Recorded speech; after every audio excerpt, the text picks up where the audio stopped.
नमस्कार मंडळी, तुम्हा सर्वांचं नवीन एका व्हिडिओमध्ये खूप खूप स्वागत आहे. आता तुम्ही म्हणाल चाळणीवरती हे गोळे ठेवून ही कुठली रेसिपी? ही रेसिपी अगदी परफेक्ट छान खुसखुशीत असणार आहे. पाहता क्षणी नक्की करणार. आता ही नेमकी काय असेल पाहण्यासाठी व्हिडिओ मात्र कुठे स्किप न करता शेवटपर्यंत बघा. चला मग व्हिडिओला सुरुवात करूया. सुरुवातीला इथं मिक्सरचं भांडे घेतलंय आणि त्याच्यामध्ये ना पाऊण वाटी इतकी साखर घेतली आणि मिक्सरला बारीक करून घेतले. म्हणजे इथं आपली पिठी साखर तयार झाली. ही जरा बाजूला ठेवूयात. आणखीन इथे एक भांडं घेतलंय आणि बघा ज्या वाटीने आपण साखर मोजली त्याच वाटीने अर्धी वाटी इतकं घट्ट तूप घेतलंय. आणि आता आपण मिक्सरला बारीक केलेली जी पिठी साखर होती ती तुपामध्ये घालून घ्यायची आणि चांगल्या प्रकारे हे फेटून घेऊयात. म्हणजे हलका थोडासा रंग जो आहे तो लाईट रंग होईपर्यंत आपल्याला फेटून घ्यायचा आहे. म्हणजे साधारण एक 7-8 मिनटं फेटून घ्यावे लागतात. अति जास्त वेळ बिलकुल नाही, फक्त 7-8 मिनटं. मस्त प्रकारे ह्याचा लाईट रंग झाला आहे. अगोदर किती येल्लो रंग तुपाचा होता बघा, म्हणून तुम्हाला बघा थोडक्यात अंदाज आलाच असेल आजच्या रेसिपीचा. तर आज आपण मस्त खुसखुशीत पौष्टिक अशी ना गव्हाची नानकटाई घरच्या घरी कशी करायची ते पाहणार आहोत. बघा इथं ना एक साधारण 7-8 मिनटं फेटून घेतले. हाताने फेटून घ्यायचं बरं का, किंवा तुम्ही असं मिक्सरच्या मदतीने फेटून घेऊ शकता, पण शक्यतो करून हातानेच फेटून घ्या. आता बघा हे चांगला लाईट रंग आलाय म्हणजे चांगल्या प्रकारे फेटून झालंय समजायचं. आपण ही बिस्किटं किंवा ही नानकटाई गव्हाच्या पिठाची करत असल्यामुळे 1 वाटी इतकं गव्हाचं पीठ घेतलेलं आहे. त्याचबरोबर पाव वाटी इतका बारीक रवा घेतलेला आहे आणि पाव वाटी इतकं बेसन घेतलेलं आहे. अगदी प्रमाण अचूक दिलेलं आहे. समजण्यासारखं साधं सोपं प्रमाण दिलेलं आहे. थोडंसं चवीसाठी मीठ घालूयात, म्हणजे आपण ही जी नानकटाई जे बिस्किट करत आहोत ती छान चवीला लागावी ना ह्यासाठी. फ्लेवरसाठी थोडीशी इथं वेलची पूड घालत आहे. आणि आता सर्व ना आपल्याला हे एकत्र करून घ्यायचं आहे. बिस्किट करण्यासाठी फक्त इतकं साहित्य लागतं बरं का. आता ही साधी पण बिस्किट करणार आहोत, शिवाय कोकोनट बिस्किटसुद्धा आपण करणार आहोत, ते तुम्हाला मी पुढे दाखवतेच. आता हे पिठाचा गोळा करण्यासाठी ह्याच्यामध्ये दूध पाणी बिलकुल ह्याचा वापर करायचा नाही, तुपामध्येच मळून घ्यायचं आहे. आता बघा हे जे मिश्रण आहे ते थोडं पातळ वाटतंय, त्याच्यासाठी का नाही तर मी अर्धी वाटी आणखीन थोडंसं गव्हाचं पीठ वापरलेलं आहे आणि हे मस्त फेटून घेऊयात. तुम्हाला जर गोड प्रमाण जास्तीचं आवडत असेल तर पिठी साखरेचं प्रमाण पण वाढवू शकता, पण अगदी मी गोडाचं प्रमाण बरोबर ठेवलेलं आहे. म्हणजे आपण 1.5 वाटी गव्हाचं पीठ घेतलं, त्याच्यासाठी पाऊण वाटी इतकी साखर घेतलेली आहे आणि अर्धी वाटी इतकं आपल्याला घट्ट तूप लागलेलं आहे. ह्याच्या अगोदर तसे तर मी वेगवेगळ्या प्रकारचे नानकटाई किंवा बिस्किट ह्यांचे व्हिडिओ तुमच्यासोबत शेअर केलेत, पण बऱ्याच जणांचा असा प्रश्न असतो तुपाच्या ऐवजी तेल वापरलं तर चालेल का? तर बिलकुल नाही. तूप वापरू शकता किंवा तुम्ही वनस्पती घी म्हणजे डालडा म्हणतात तो वापरू शकता. तेल मात्र बिलकुल वापरायचं नाही. तेल जर वापरला तर ह्याचा ना असा गोळा होणार नाही बघा. आता बघा ह्याच्यामध्ये जरासुद्धा तेलाचा पाण्याचा वापर केलेला नाही, फक्त तुपामध्ये असा गोळा करून घेतलेला आहे. अगदी छान झाला आहे. आता याच्यावरती झाकण ठेवून एक 10 मिनटं तरी तुम्हाला तसाच ठेवायचा आहे. तोपर्यंत बघा आपण ही नानकटाई का नाही चाळणीमध्ये बेक करून घेणार आहोत. त्याच्यासाठी इथं चाळण घेतले आणि त्याच्यामध्ये बटर पेपर घालून घेतला आहे.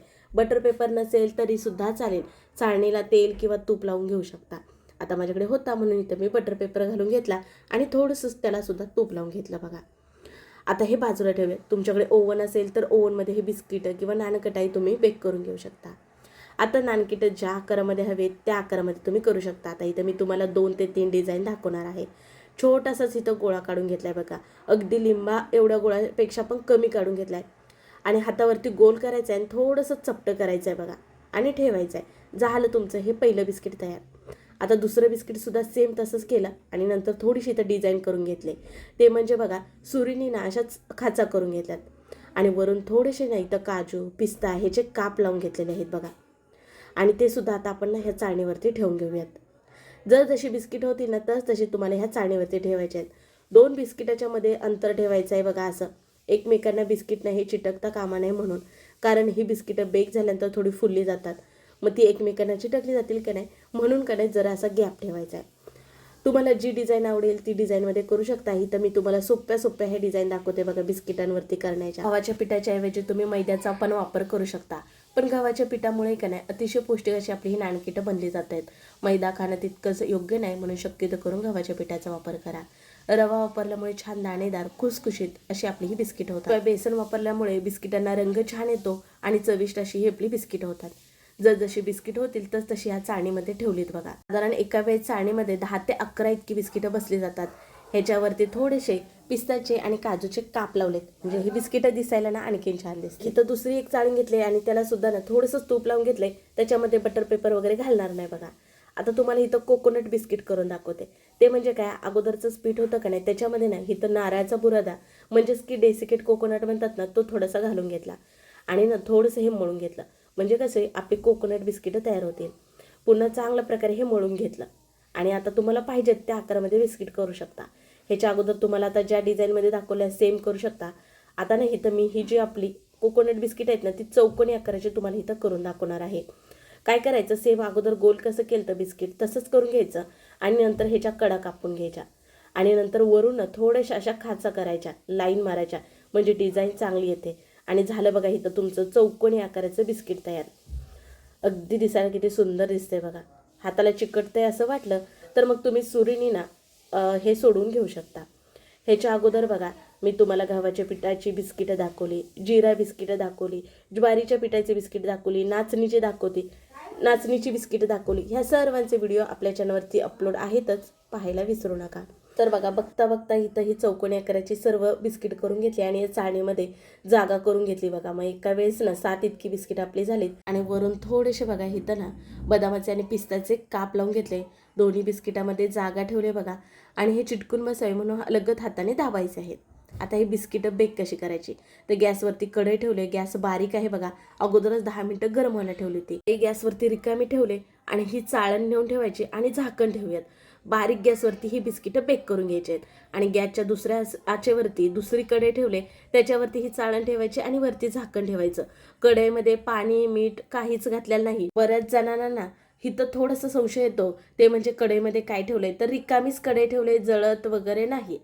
आता बघा जी छोटी कढई होती का नाही त्याच्यामधले अगोदर बिस्किटं पाहिली, छान फुलून वर आलेत बघा. अगोदर बिस्किट आपली चपटी होती आणि कडा आहेत त्या लालसर झाल्यात, म्हणजे ही बिस्किटं बेक झाली समजायची आणि खाली काढून घेऊयात. 20 मिनिटामध्ये ही आपली छोट्या कढईमधली बेक झालीत आणि इथं 25 मिनिटानंतर ही आपल्या मोठ्या चाळणीतली बिस्किटं पाहत आहे. बिस्किट ही तयार झाले की नाही ओळखण्यासाठी बोट लावून बघू शकता. बोटाला जर मिश्रण हे चिटकत असेल तर बिस्किट आपली बेक झाली नाहीत असं समजायचं बरं का. तर बोट लावून बघितलं, हाताला मिश्रण चिटकत नाही म्हणजे ही तयार झाली समजायचं. शिवाय कडा ना ह्याच्या लालसर झालेल्या असतात. कडे खाली रिकामी आहे, जळली नाही बघा, तुम्हाला दाखवली. वेळ थोडाफार इकडे तिकडे लागू शकतो. तुम्ही खाली वापरणारी कढई किंवा जे पातेल आहे ते किती जाड आहे किती पातळ आहे ह्याच्यावरती अवलंबून आहे. शक्यतो करून जाडच घ्या म्हणजे ही बिस्किट आपली छान बेक होतात. चाळणीमध्ये तुम्हाला चौकोनी आकाराची बिस्किटं दाखवली, जी की आपण कोकोनट बिस्किटं केली ती अगदी छान खुसखुशीत झाली. तुम्हाला मोडून सुद्धा दाखवलं. ही मोठ्या चाळणीतली सुद्धा बिस्किटं दाखवली काढून तुम्हाला, म्हणजे बटर पेपर घातलात किंवा न घातलात तरी सुद्धा चाळणीतनं तुमची बिस्किटं ही मोकळी होणारच आहेत. वाव, बघू शकता ही बिस्किटं अगोदरपेक्षा किती फुललेले आहेत. रंग बघा किती छान सुरेख आलेला आहे. ओव्हनचा वापर न करता किंवा कुठलीच जास्तीची मेहनत न करता मस्त घरच्या घरी इथं पौष्टिक आपली गव्हाची नानकटाई किंवा बिस्किट तयार झाली. मोडून दाखवते त्यावेळेस तुम्हाला अंदाज येत असेल. आतून बघा किती खुसखुशीतपणा जाणवत आहे. अगदी मस्त तोंडात टाकता विरघळणारी ही बिस्किटं तयार झालीत. कोणाला खायला जरी दिलात ना त्यांचा विश्वासच बसणार नाही तुम्ही ही घरी बिस्किटं केलीत. इतकी छान, करायला सोपी आणि परफेक्ट अशी होतात. तुम्ही सुद्धा नक्की ही बिस्किटं करून बघा किंवा नानकटाई आणि मग मला कमेंट करून सांगा तुमची ही नानकटाई कशी झाली.